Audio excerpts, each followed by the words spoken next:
Som. Boa noite, irmãos. Que a paz esteja com todos. Amém? Amém. Vou pedir para você se colocar de pé mais uma vez, só para a gente fazer a leitura da palavra. Abra sua Bíblia no livro de Atos dos Apóstolos, capítulo de número 7. Versículo de número 51. Atos, capítulo 7. Versículo 51. O que nós vamos ler agora é o final e a consequência daquilo que é o maior sermão do Novo Testamento, depois do Sermão da Montanha. Maior do que o sermão de Pedro no dia de Pentecostes, maior do que a defesa de Paulo diante do rei Agripa. E quem pregou esse sermão não era apóstolo, não era discípulo de Cristo, era um simples diácono, mas ele era cheio do Espírito Santo, como a própria Bíblia deixa claro. Atos dos Apóstolos, capítulo de número 7, a partir do versículo 51, a minha versão diz assim: homens de dura cerviz, incircuncisos de coração e de ouvidos, vocês sempre resistem ao Espírito Santo, assim como fizeram os seus pais. Vocês também o fazem. Qual dos profetas os seus pais não perseguiram? Eles mataram aqueles que anteriormente anunciavam a vinda do justo, do qual vós agora vos tornastes traidores e assassinos. Vocês que receberam a lei por intermédio de anjos e não guardaram. Versículo 54, ouvindo eles isto, enfureciam-se no seu coração e rilhavam os dentes contra ele. Mas Estevão, cheio do Espírito Santo, fitou os olhos no céu e viu a glória de Deus, e Jesus que estava à sua direita, e disse: eis que eu vejo os céus abertos, o Filho do Homem em pé, à direita de Deus. E eles, porém, clamando em alta voz, taparam os seus ouvidos e unânimes arremeteram contra ele. Lançando-o fora da cidade, o apedrejaram. As testemunhas deixaram suas vestes aos pés de um jovem chamado Saulo e apedrejavam Estevão, que invocava e dizia: Senhor Jesus, recebe o meu espírito. Versículo 60, então, ajoelhando-se, clamou em alta voz: Senhor, não lhes imputes este pecado. E com estas palavras adormeceu, e Saulo consentia na sua morte. Amém? Podeis assentar em nome do Senhor Jesus? Eu, obviamente, estive acompanhando essa conferência pela internet, todos os pregadores que vieram, todas as palavras que foram lançadas aqui. E no primeiro dia da conferência, na abertura, obrigado, meu irmão, onde o pastor Zé deu uma palavra durante a Santa Ceia, ele falou um nome que disparou um gatilho aqui na minha cabeça: Estevão. Se não me falha a memória, o senhor leu justamente o texto da perseguição que rompeu depois da morte de Estevão. Quando ele tocou em Estevão, deu um gatilho na minha cabeça e eu senti, no sentido mais bíblico da palavra, de trazer para nós hoje uma exposição sobre a vida desse homem que foi cheio do Espírito Santo, chamado Estevão, cujo ministério foi tão curtinho, 2 capítulos da Bíblia somente, mas cuja voz, cujas palavras ecoam até os dias de hoje e nos ensinam muito até os dias de hoje. Então hoje nós vamos tratar sobre Estevão. Porém, como eu sempre falo, a gente não pode cair de paraquedas no texto. Por que é que Estevão pregou? Por que é que aqueles homens estavam tão furiosos? Aonde eles estavam? Por que é que Estevão acabou morrendo? Por que é que o sermão dele foi tão duro? O que tem a ver Saulo ali no meio daquele fogo cruzado? e a história de Estevão, que termina no final do capítulo 7, ela começa no início do capítulo 6. Como eu sei que a sua Bíblia ainda está aberta, se você voltar talvez uma página na sua Bíblia, você vai estar em Atos dos Apóstolos, capítulo de número 6, e você vai ler acerca da instituição dos primeiros diáconos. Certo teólogo disse que depois do Pentecostes, no livro de Atos dos Apóstolos, a estratégia do inimigo foi mudando. Em Atos capítulo 4, ele tentou a perseguição, não deu certo. Em Atos capítulo 5, ele tentou a infiltração, não deu certo. Em Atos capítulo 6, ele tentou a distração. Aconteceu que, naqueles dias do início da igreja, os apóstolos começaram a ter que resolver problemas, digamos assim, que iriam atrapalhá-los no ministério da palavra. Havia um problema na distribuição das mesas e eles, então, direcionados por Deus, disseram: olha, levantemos entre nós homens de boa reputação, cheios de sabedoria e do Espírito Santo, para que fiquem encarregados deste importante ministério. Servir as mesas, na visão apostólica, era um ministério importante, não era algo periférico. E eles disseram: e nós continuaremos nos consagrando e nos dedicando ao ministério da palavra. Então foram escolhidos 7 homens que preenchiam esses requisitos, e dentre estes 7 homens, que foram os 7 primeiros diáconos da igreja, 2 homens se destacaram. Esses 2 homens eram Estevão e Filipe. Tanto no ministério da palavra, nós veremos aqui hoje especificamente o caso de Estevão, mas Filipe também se destaca na pregação da palavra e operando sinais e maravilhas entre o povo. Isto está lá em Atos dos Apóstolos, capítulo de número 6. Se você reparar na sua Bíblia, o capítulo 6 de Atos, no seu versículo de número 8, diz o seguinte: Estevão, cheio de graça e poder, fazia prodígios e grandes sinais entre o povo. Levantaram-se, porém, alguns dos que eram da sinagoga chamada dos libertos, dos sireneus, dos alexandrinos e dos da Cilícia e Ásia, e discutiam com Estevão, debatiam com Estevão. Mas olha o que diz o versículo 10. Ele diz assim: e não podiam resistir à sabedoria e ao espírito pelo qual Estevão falava.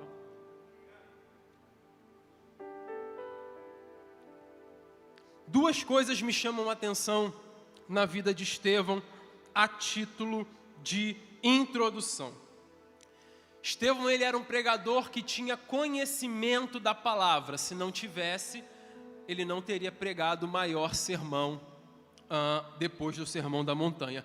Mas Estevão também era um pregador que tinha poder de Deus. Estevão era um pregador que tinha conteúdo bíblico, mas ele também tinha fervor espiritual. Estevão tinha as palavras certas, mas ele também vivia e falava pelo Espírito certo, que era o Espírito de Deus. O que eu vejo reunido no ministério de Estevão são duas coisas fundamentais para todo aquele que prega a palavra de Deus. Estevão, ele era luz e era calor. Estevão era conhecimento e era poder. Estevão tinha conteúdo bíblico, mas ele também tinha o poder, o fervor espiritual. E que coisa ruim, meus amados irmãos, é quando nós somos deficientes em alguma dessas áreas. Quando nós somos somente luz, mas não somos calor. Ou quando somos somente calor e não somos luz. O que eu quero dizer com isso? Alguns pregadores se encaixam na categoria de ser apenas luz, conhecimento. É aquele camarada que consegue explicar para você cada vírgula, cada frase, cada palavra. Ele conhece o original grego, hebraico, ele conhece tudo de antigo, de novo, teologia sistemática, Bíblia, ele disseca a Bíblia de cima a baixo, mas ele faz isso sem uma gota de paixão pelas almas. Ele faz isso academicamente, não espiritualmente. Sabe muito, sabe demais, mas é o conhecimento que não muda a vida de ninguém. Diplomas na parede, pós-doutorado, mestrado, e isso e aquilo, e cursos e muita coisa. Mas são palavras que enchem o ouvido, não descem até o coração, não são capazes de cortar o homem ao meio, não são capazes de penetrar na divisão de juntas e medulas, ou seja, não passa da pele, não entra no interior humano e faz a obra da conversão. É o camarada que é somente luz, mas não tem fervor, não tem calor, não tem o Espírito Santo através daquelas palavras. Isso é um erro tremendo. Por outro lado, tem muita gente que é só calor, e muito calor, mas não é nada de luz, o que também é errado.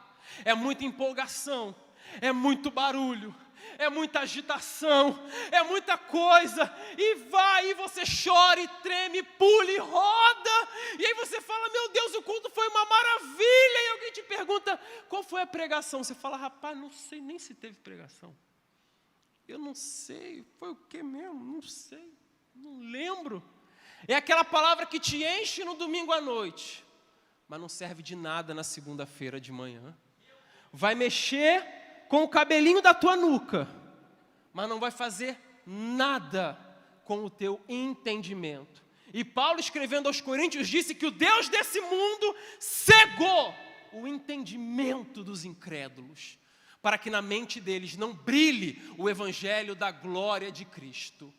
Não adianta muito barulho, muita animação, muita coisa, se não tiver palavra. E também não adianta transmitir a gloriosa palavra de Deus sem um pingo de paixão, de fervor espiritual e de amor pelas almas. Mas a Bíblia vai me dizer que Estevão, ele era cheio de graça, mas cheio também de poder. Ele era cheio de sabedoria, mas ele falava através do Espírito Santo. Ele tinha conteúdo, mas ele era fervoroso nas Escrituras. Ele pregava luz e também pregava calor.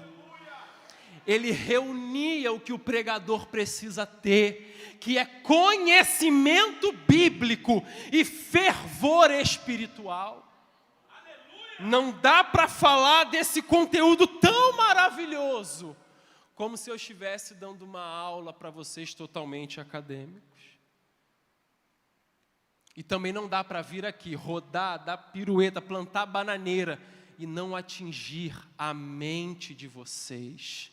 Jesus Cristo, Pedro, Estevão, Paulo, todos esses eram luz e eram fogo, iluminavam a mente e faziam arder o coração das pessoas. E assim precisamos ser eu e você nos dias de hoje.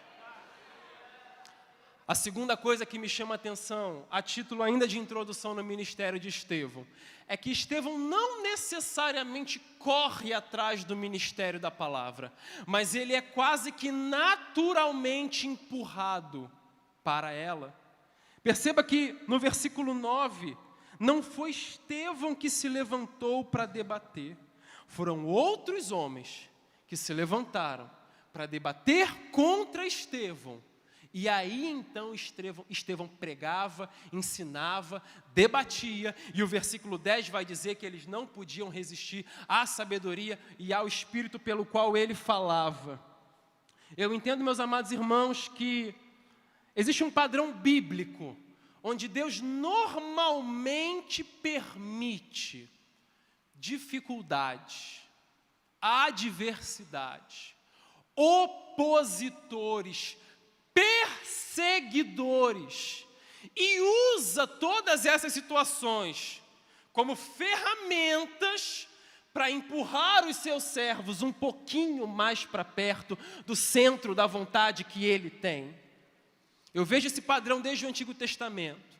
Você vê na vida de José, seus irmãos o vendendo, depois Potifar o comprando, depois ele parando na prisão, e depois da prisão, ele de fato chega ao lugar onde Deus havia determinado. Eu te pergunto, os irmãos de José estavam contra o propósito de Deus? Não, eles estavam contribuindo, eles estavam empurrando José um pouquinho mais para perto, porque dos midianitas que o compraram, ele foi parar no Egito, e o plano é que ele governasse o Egito. Então olhe, ele foi vendido, e ele mesmo diz isso no final de Gênesis: vocês tentaram o mal contra mim, mas Deus transformou o mal em bem, para que muita vida fosse preservada.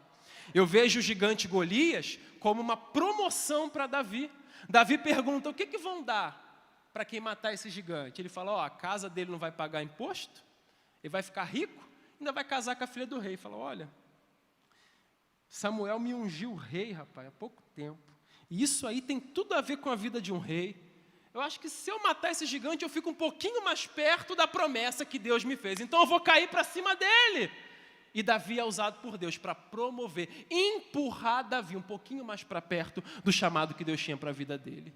Eu vejo isso na vida da rainha Ester no exílio, porque o propósito não era somente que ela fosse rainha, mas que, como rainha, se colocasse na posição de interceder pelo povo. E aí Deus permite Amã, descendente de Agag, que foi despedaçado por Samuel lá no Antigo Testamento, lá no comecinho ainda, se levantar. E aí quando Amã se levanta, o opositor se levanta, Mardoqueu fala: minha filha, agora, nem que você esteja no palácio, você não vai escapar. Ou você se posiciona, ou você se posiciona. E Ester se posicionou. E aí aqui eu vejo um diácono, cheio do Espírito Santo, cheio de sabedoria, cheio de graça, cheio de poder, cheio de boa reputação, cheio de fé, e Deus permitindo alguma coisinha acontecer para empurrá-lo um pouquinho mais para perto do chamado que Deus tem para a vida dele. Pare de olhar para as dificuldades de uma perspectiva pessimista. Comece a ver na dificuldade uma oportunidade de crescimento, porque é isso que ela é. É uma embalagem. Você não vai ver que lá dentro o conteúdo tem tudo a ver com o que Deus determinou para a sua vida.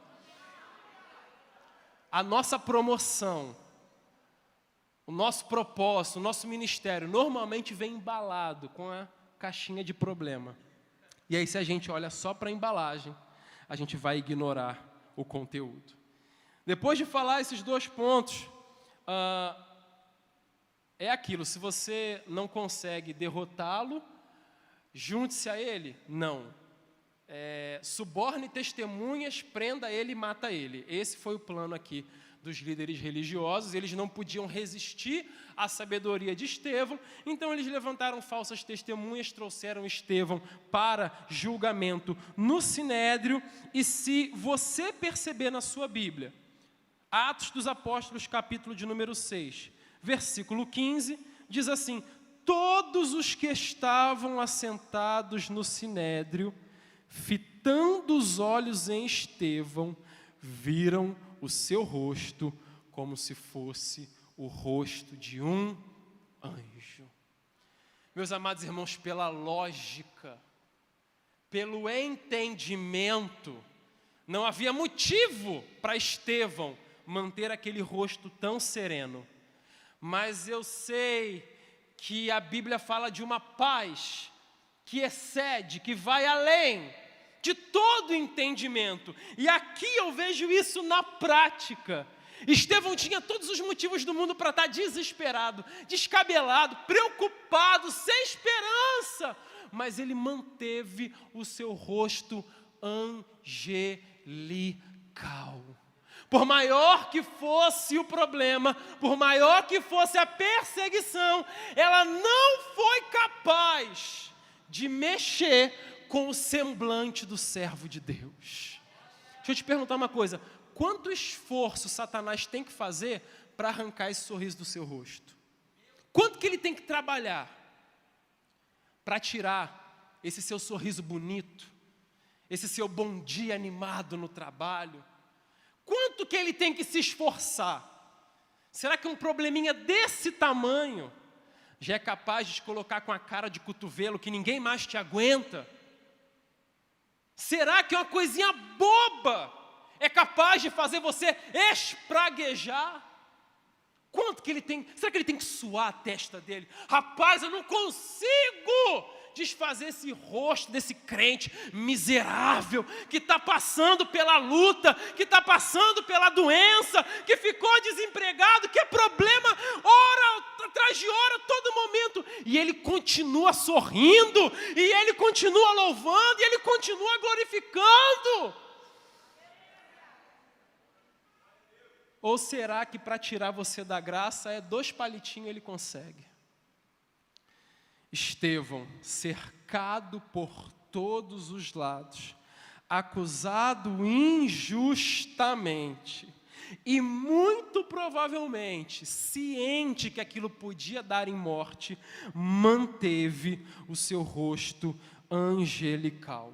Não deixe que as dificuldades do dia desfigurem o seu semblante.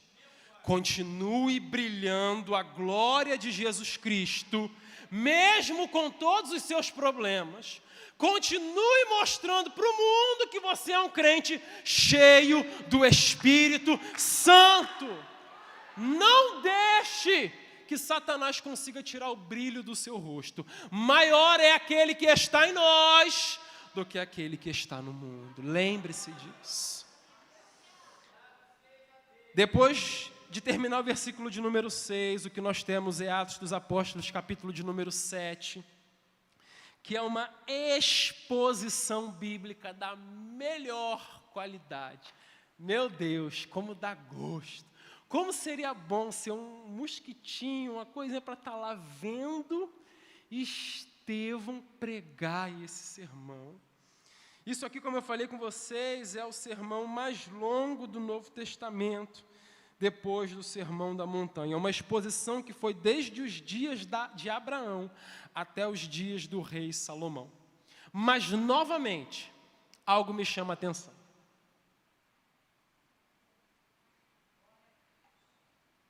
E o que me chama a atenção é que o conteúdo do sermão vai contra o que a situação pedia. A situação em que Estevão estava pedia um sermão completamente diferente.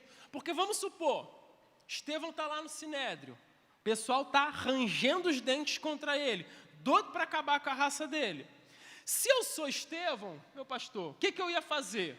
Um sermão bem light, talvez fosse até elogiá-los, né? Poxa, vocês, eu não quis dizer isso, pelo amor de Deus, não, Poxa, meu patrão, né? Aquela coisa tentando ganhar o favor de alguém. Meu líder, que isso? Quem sou eu perto de vocês? Vocês que... Não, que isso? A situação pedia um sermãozinho bem light, bem água com açúcar. Quem sabe até elogiar ali o pessoal, fazer uma média, para quem sabe ele conseguir se libertar daquela situação. O couro dele estava em jogo ali. Então, ele tinha que ser bem tranquilo para, deixa eu fazer uma média aqui para tentar escapar.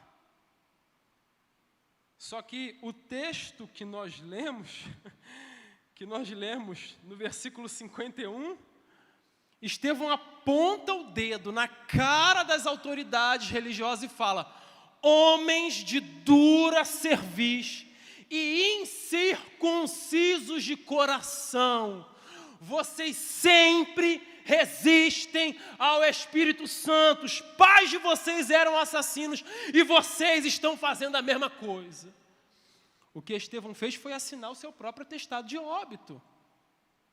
O que eu aprendo com Estevão é que o pregador nunca, escute isso, nunca pode negociar a sua mensagem. Doa a quem doer.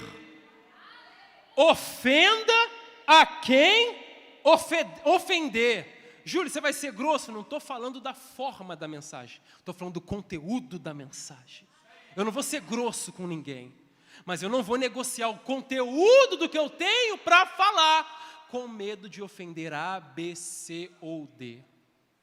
O pregador nunca pode negociar o conteúdo da sua mensagem. E deixa eu abrir, quem é cheio do Espírito Santo, seja pregador ou não seja, quem é servo do Deus vivo, seja preletor ou não seja, tem que falar a verdade, somente a verdade, nada além da verdade.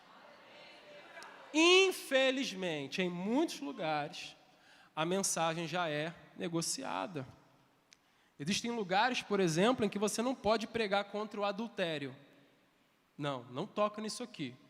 Porque às vezes o dízimo mais alto da igreja é de um camarada que todo mundo sabe que é adúltero e... Aí o pregador está pregando Mateus 16, 17, 18. Opa, pula o 19. Por quê? Porque fala sobre adultério lá no 19. Aí pula o 19, vamos para Mateus capítulo 20. Por quê? Porque senão eu vou perder o dízimo lá.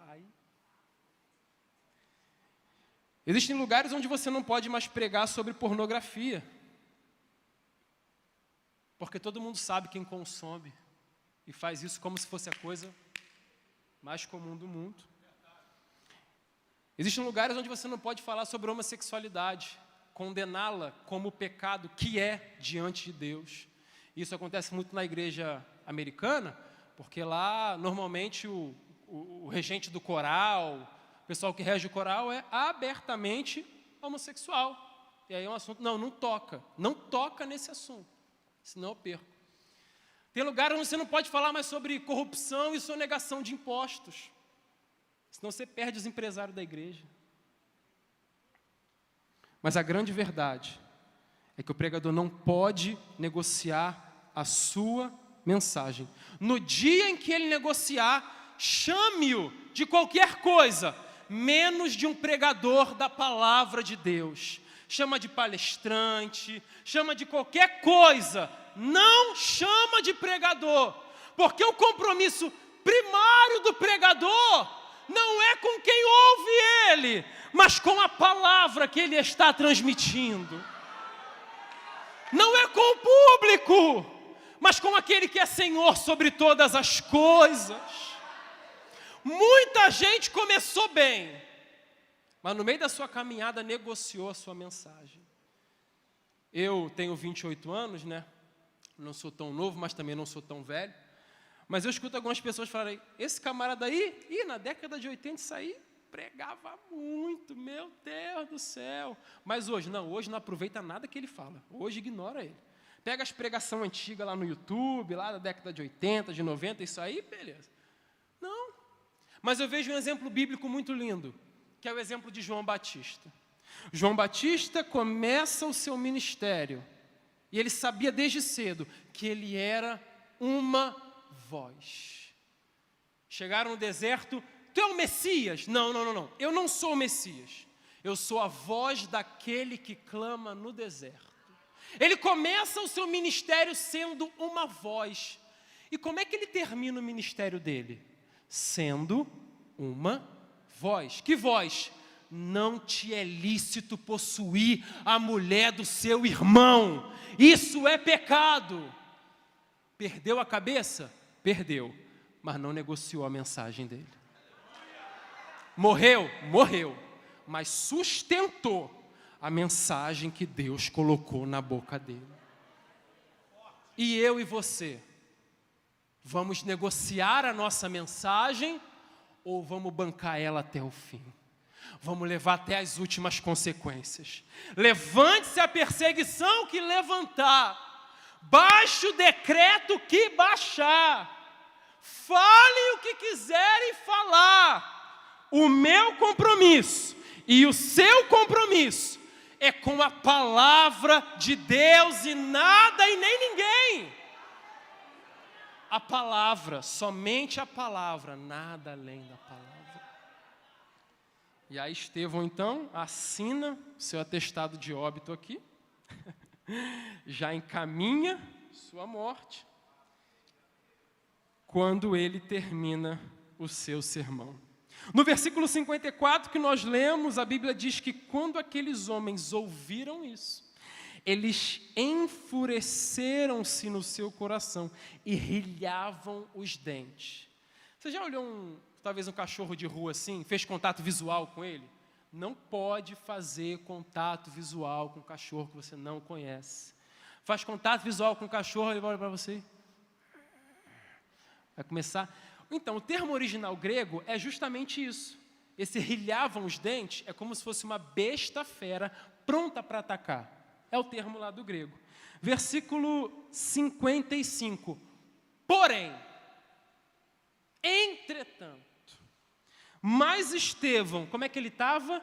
Cheio do Espírito Santo, fitou os olhos no céu, viu a glória de Deus, também viu Jesus que estava à sua direita. Versículo 56, e ele disse: eis que eu vejo os céus abertos. Olha que coisa interessante, as portas do Sinédrio estavam fechadas. Se Estevão quisesse, sair, ele conseguiria sair? Não! Estevão estava detido, sendo interrogado. As portas da terra estavam fechadas. Mas como ele era cheio do Espírito Santo, ele viu os céus se abrindo diante dele. As portas do Sinédrio podem até estar fechadas, mas o céu continua aberto 24 horas por dia, de manhã, de tarde, de noite, de madrugada, no ônibus, no trabalho, na igreja, no hospital. Aonde você buscar, aonde você clamar, aonde você orar, os céus estarão abertos. O céu, meus amados irmãos, não tem férias, não fecha em feriado, domingo também não fecha cedo, não para final de ano, não. Aonde você buscar e clamar o seu Senhor, você vai ver os céus abertos diante de você. Ainda que as portas terrenas estejam fechadas e você esteja numa situação onde não há saída, o meu conselho é: muda um pouquinho o teu ângulo. Você está olhando muito assim, na horizontal. Muda um pouquinho para a vertical, olha para o alto. Lembra do Salmo 121? Elevo os meus olhos para o monte, porque é de lá que virá o meu socorro. O meu socorro vem do Senhor, que fez os céus e a terra. Os céus continuam abertos. E a distância é uma oração que você tem que fazer. Além disso, ele não vê apenas os céus abertos. A Bíblia diz que ele vê o Filho do Homem de pé, à direita de Deus.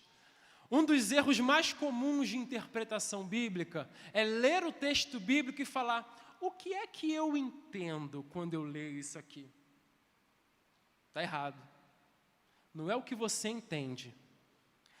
É o que é que o autor original quis dizer e o que é que os ouvintes originais entenderam quando ouviram isso aqui. Hoje em dia, eu e você ouvirmos Filho do Homem, tanto faz, tanto fez. Mas naquela época não era tão simples assim. O termo Filho do Homem era muito conhecido no imaginário do judeu, principalmente do religioso. E esse termo não tem as suas raízes no Novo Testamento, não. A figura do Filho do Homem é uma figura veterotestamentária, ou seja, relativa ao Antigo Testamento, mais especificamente contida no livro do profeta Daniel. Se você for bom de Bíblia, bom de endereço, conseguir rapidinho abrir a sua Bíblia em Daniel, capítulo de número 7. Eu gostaria de ler 2 versículos com você. Daniel, capítulo 7, versículo 13. e Daniel capítulo 7, versículo 14. Diz assim a palavra do Senhor. Eu anotei aqui, deve estar parecido. Eu estava olhando nas minhas visões da noite, e eis que vinha nas nuvens do céu como filho do homem. E dirigiu-se ao ancião de dias, e o fizeram chegar até ele. Versículo 14. E foi-lhe dado, a esse tal de filho do homem, foi-lhe dado domínio, honra e o reino, para que todos os povos, nações e línguas o servissem. O seu domínio é um domínio eterno, como foi cantado aqui no começo, o seu reino é sempre eterno e não passará. E o seu reino tal, que nunca será destruído. Essa figura do Filho do Homem era uma figura que evocava no imaginário do judeu, e principalmente do judeu religioso do primeiro século, autoridade. O Filho do Homem é aquele que recebeu do ancião de dias domínio e governo, ou seja, autoridade. Durante seu ministério terreno, Jesus algumas vezes se utilizou do termo Filho do Homem. Ele diz que o Filho do Homem é Senhor do sábado, ou seja, ele tem autoridade sobre o sábado. Ele diz, para que vocês saibam que o Filho do Homem tem poder na terra, não só para perdoar pecados, mas para curar, a ti te digo, levanta e anda. E ele curou o paralítico. Então Jesus usava o termo Filho do Homem para falar da sua autoridade. E aí volta para o texto de Estevão. Estevão está sentado, sendo julgado e muito brevemente condenado por quem? Pelas autoridades religiosas do seu tempo. Só que acima das autoridades humanas sempre estará a autoridade de Deus. Estevão está dizendo, vocês acham que a minha vida está na mão de vocês? Não, eu estou vendo o Filho do Homem, ele está de pé para me receber. Acima da autoridade que você acha que você tem, ele tem o domínio absoluto sobre todas as coisas, e o que acontecer aqui vai ser permissão dele.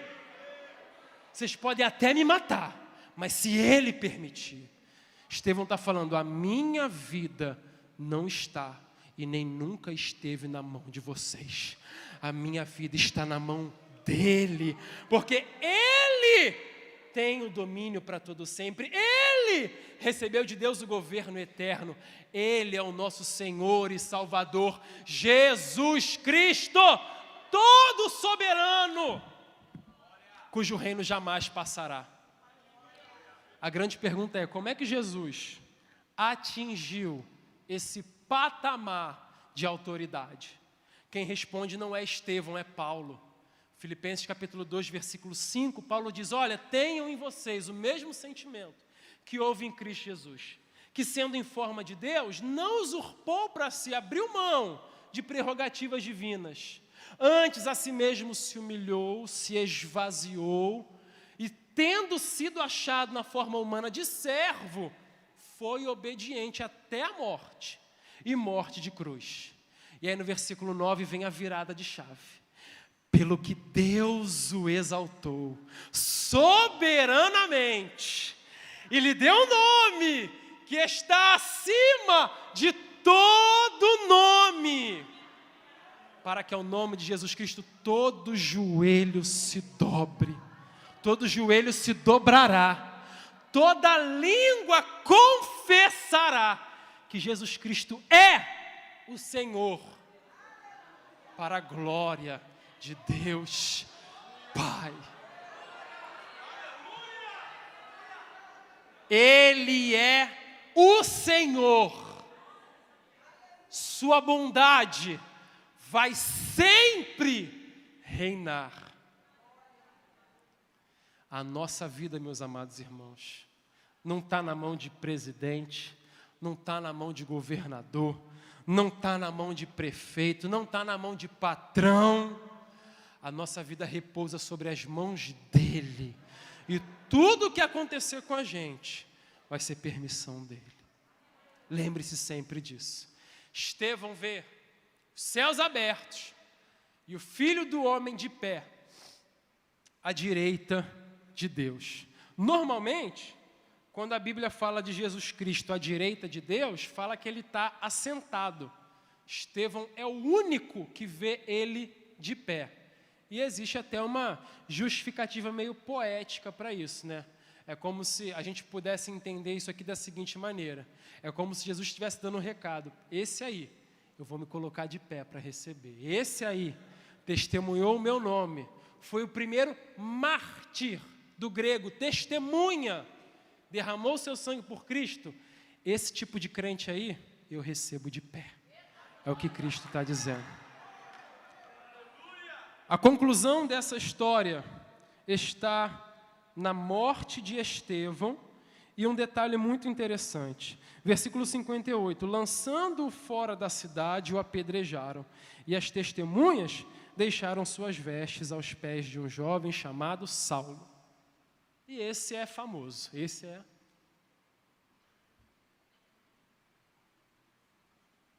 um dos maiores escritores do Novo Testamento, apóstolo dos gentios, e aquele que trabalhou mais do que todos os outros.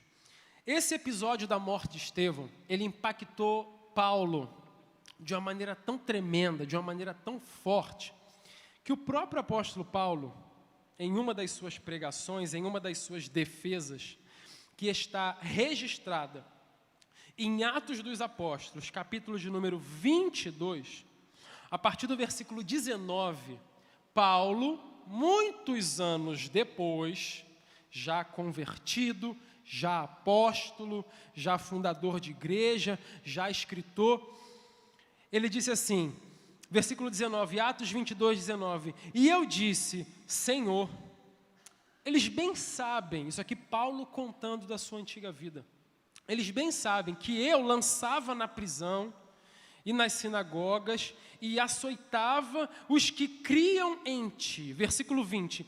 E quando se derramava o sangue de Estevão, a tua testemunha, eu também estava lá e consentia nisso e até guardei as vestes daqueles que o matavam.